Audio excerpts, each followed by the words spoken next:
ಆತ್ಮೀಯ ಬಂಧುಗಳೇ, ಶ್ರೀಮದ್ ಭಗವದ್ಗೀತೆ ತತ್ವ ವಿವೇಚನೆ ಟೀಕಾ ಅಧ್ಯಾಯ 6 ಆತ್ಮ ಸಂಯಮ ಯೋಗ.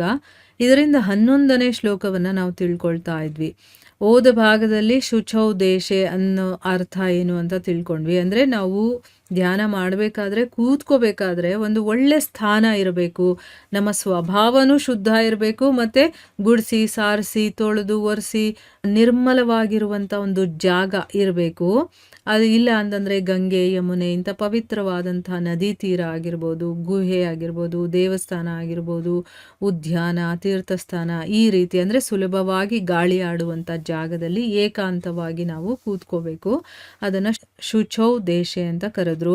ಇನ್ನು ಆಸನಂ ಅಂತಂದರೆ ಮರದ್ದು ಅಥವಾ ಕಲ್ಲಿನಿಂದ ಮಾಡಿರುವಂಥದ್ದು, ಆ ರೀತಿಯ ಆಸನ ಇರಬೇಕು. ಈಗ ಕಲ್ಲು ಮತ್ತು ಮರದಿಂದ ಮಾಡಿರುವಂಥ ಆಸನ ಸ್ವಲ್ಪ ಒತ್ತುದ ಹಾಗೆ ಇರುತ್ತೆ, ಗಟ್ಟಿಯಾಗಿರುತ್ತಲ್ವಾ, ಅದಕ್ಕೆ ಅದರ ಮೇಲೆ ಚೈಲಾಜಿನ ಕುಶೋತ್ತರಂ ಅಂತ ಹೇಳಿದ್ದಾರೆ. ಅಂದರೆ ಏನು, ಆ ಆಸನದ ಮೇಲೆ ಮೊದಲು ದರ್ಬೆಯನ್ನು ಹಾಕಿ ಅದರ ಮೇಲೆ ಕೃಷ್ಣಾಜಿನವನ್ನು ಅಂದರೆ ಮೃಗಚರ್ಮವನ್ನು ಹಾಕಿ ಅದರ ಮೇಲೆ ಬಟ್ಟೆಯನ್ನು ಹಾಕಿ ಮೃದುವಾಗಿ ಮಾಡಿಕೊಳ್ಬೇಕು ಅಂತ ಹೇಳಿದ್ರು. ಆಮೇಲೆ ಆ ಆಸನ ತುಂಬ ಎತ್ತರದಲ್ಲೂ ಇರಬಾರ್ದು, ತುಂಬ ಕೆಳಮಟ್ಟದಲ್ಲೂ ಇರಬಾರ್ದು. ಅದು ಯಾಕೆ ಅಂತಂದ್ಬಿಟ್ಟು ರೀಸನ್ ನಾವು ಓದ ಭಾಗದಲ್ಲೇ ತಿಳ್ಕೊಂಡ್ವಿ. ಯಾಕಂದರೆ ಮೇಲಿದ್ದರೆ ನಮಗೆ ನಿದ್ದೆ ಬಂದಾಗ ತಪ್ಪಿ ಬೀಳ್ಬೋದು, ಬಿದ್ದಾಗ ಮೇಲಿದ್ದಾಗ ಗಾಯ ಆಗುತ್ತೆ. ಇಲ್ಲ ಕೆಳಗಡೆ ಇದ್ದಾಗ ತುಂಬ ಶೀತ ಉಷ್ಣ ಇದೆಲ್ಲ ನಮ್ಮ ಶರೀರಕ್ಕೆ ಆಗ್ಬೋದು, ಅಥವಾ ತುಂಬ ಸೂಕ್ಷ್ಮ ಜೀವಿಗಳಿರುತ್ತಲ್ಲ, ಇರುವೆ ಇನ್ನು ಬೇಕಾದಷ್ಟು, ಅದರಿಂದ ನಮಗೆ ಸ್ವಲ್ಪ ಭಯ ಅನ್ನೋದು ಇರುತ್ತೆ, ಏನಾದರೂ ಮಾಡಿಬಿಡುತ್ತೆ ಅಂತಂದ್ಬಿಟ್ಟು. ಅದರಿಂದನೂ ಕೂಡ ಧ್ಯಾನಕ್ಕೆ ಅಡ್ಡಿ ಆಗುತ್ತೆ. ಅದಕ್ಕೆ ತುಂಬ ಎತ್ತರದಲ್ಲೂ ಇರಬಾರ್ದು, ತುಂಬ ಕೆಳಗಡೆಯೂ ಇರಬಾರ್ದು. ಅಂಥ ಒಂದು ಜಾಗದಲ್ಲಿ ಒಂದು ಆಸನವನ್ನು ಆಸಿ ಅದರ ಮೇಲೆ ದರ್ಬೆ, ಅದರ ಮೇಲೆ ಕೃಷ್ಣಾಜಿನ, ಅದರ ಮೇಲೆ ಬಟ್ಟೆಯನ್ನು ಹಾಕಿ ಕೂತ್ಕೋಬೇಕು. ಈಗ ಇದೆಲ್ಲ ಯಾಕೆ ಹಾಕಬೇಕು ಅಂತಂದರೆ, ಕೂತ್ಕೊಂಡಿರುವಂಥ ಸಮಯದಲ್ಲಿ ಕಾಲುಗಳಿಗೆ ನೋವು ಬರುತ್ತೆ ಗಟ್ಟಿ ಇದ್ದರೆ ಅಲ್ವಾ, ಅದಕ್ಕೆ ಮೃದುವಾಗಿ ನಾವು ಮಾಡ್ಕೋಬೇಕಾಗುತ್ತೆ. ಅದಕ್ಕೆ ಇದನ್ನೆಲ್ಲ ಹಾಕಬೇಕು ಅಂತ ತಿಳ್ಕೊಂಡ್ವಿ. ಇಲ್ಲಿ ಮೃಗ ಚರ್ಮದ ಬಗ್ಗೆ ಒಂದು ವಿಷಯವನ್ನು ಹೇಳ್ತಾ ಇದ್ದಾರೆ.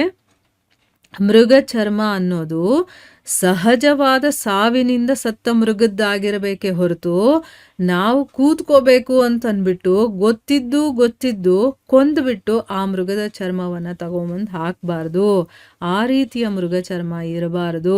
ಹಿಂಸೆ ಮಾಡಿ ನಾವು ತಗೊಂಡು ಬಂದಿರ್ತೀವಲ್ವ ಚರ್ಮ, ಅದರಿಂದ ಸಾಧನೆಯಲ್ಲಿ ನಮಗೆ ಸಹಾಯಕವಾಗೋದಿಲ್ಲ. ಅದು ಮೃಗ ಚರ್ಮದ ಅಭಾವದಲ್ಲಿ, ಅಂದರೆ ನಮ್ಮ ಹತ್ರ ಈಗ ಮೃಗ ಚರ್ಮ ಇಲ್ಲ, ಆಗ ಕಂಬಲಾಸನವನ್ನು ಉಪಯೋಗ ಮಾಡಬಹುದು. ಅಂದರೆ ಕೃಷ್ಣ ಮೃಗ ಅಂತ ಹೇಳ್ತಾರಲ್ಲ, ಅದರ ಒಂದು ಆಸನವನ್ನು ನಾವು ಮಾಡ್ಬೋದು. ಒಟ್ಟಿನಲ್ಲಿ ನೀವು ಏನೇ ಒಂದು ಆಸನವನ್ನು ಯೂಸ್ ಮಾಡಿದ್ರು ಕೂಡ ಅಲ್ಲಿ ಹಿಂಸೆ ಕೊಟ್ಟು ಅದನ್ನು ಕೊಂದು ತಂದಿರಬಾರ್ದು ಅಂತ ಅರ್ಥ ಇಲ್ಲಿ.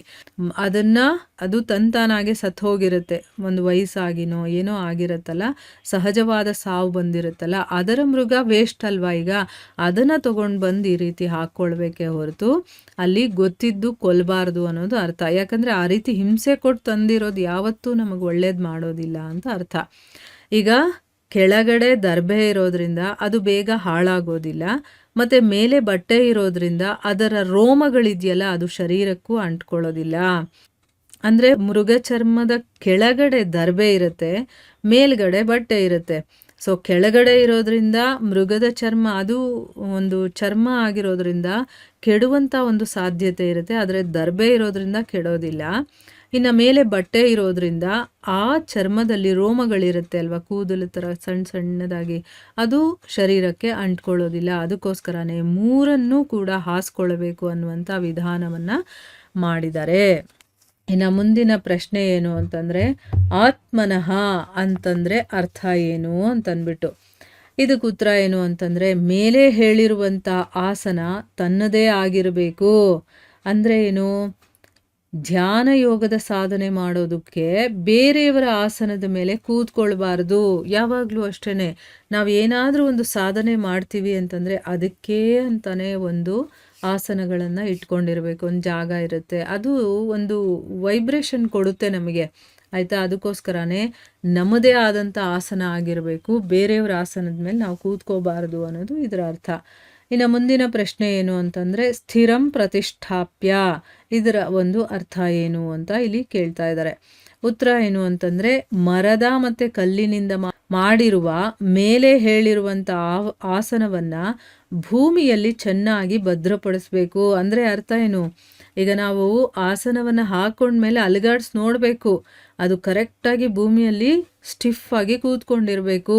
ಆದ್ದರಿಂದ ಅದು ಅಲ್ಲಾಡಬಾರ್ದು. ಯಾಕೆ ಅಂತಂದರೆ ಆ ಆಸನ ಅಲ್ಲಾಡೋದ್ರಿಂದ ಅಥವಾ ಜಾರು ಹೋಗೋದ್ರಿಂದ ನಾವು ಮಾಡಬೇಕಾದ್ರೆ ಸಾಧನೆಯಲ್ಲಿ ವಿಘ್ನ ಅನ್ನೋದು ಬರುತ್ತೆ. ಅದಕ್ಕೋಸ್ಕರ ಈಗ ನಾವು ಕೂತಿರ್ತೀವಿ, ಧ್ಯಾನ ಇನ್ನೇನು ನಮಗೆ ಅದು ಡೀಪಾಗಿ ಹೋಗ್ತಾ ಇರುತ್ತೆ ಅದರಲ್ಲಿ. ಅವಾಗೇನೋ ಒಂದು ನಾವು ಕೂತಿರುವಂಥ ಆಸನ ಸ್ವಲ್ಪ ಈ ಕಡೆ ಆ ಕಡೆ ವಾಲ್ತು ಅಂತಂದರೆ ಧ್ಯಾನ ಮುರಿತು ಅಂತ ಅರ್ಥ. ಈಗ ಧ್ಯಾನ ಕೂತ್ಕೊಂಡು ಅದರಲ್ಲಿ ಏಕಾಗ್ರತೆಯನ್ನು ಪಡೆಯೋದೇ ಬಹಳ ಕಷ್ಟ ಅಲ್ವಾ.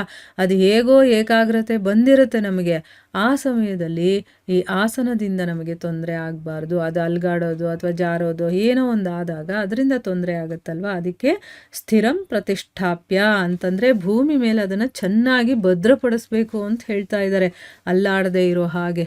ಆಯಿತಾ, ಈಗ ನಮಗೆ ಈ ಶ್ಲೋಕ ಕಂಪ್ಲೀಟಾಗಿ ಅರ್ಥ ಆಗಿದೆ. ಸೊ ಹೇಗೆ ನಾವು ಆಸನವನ್ನು ಸಿದ್ಧಪಡಿಸ್ಕೊಳ್ಬೇಕು ಅನ್ನೋದ್ರ ಬಗ್ಗೆ ಇಲ್ಲಿ ಹೇಳಿದ್ದಾರೆ. ಸೊ ಇಲ್ಲಿಗೆ ನಾವು ನಿಲ್ಲಿಸೋಣ. ಹರೇ ಕೃಷ್ಣ.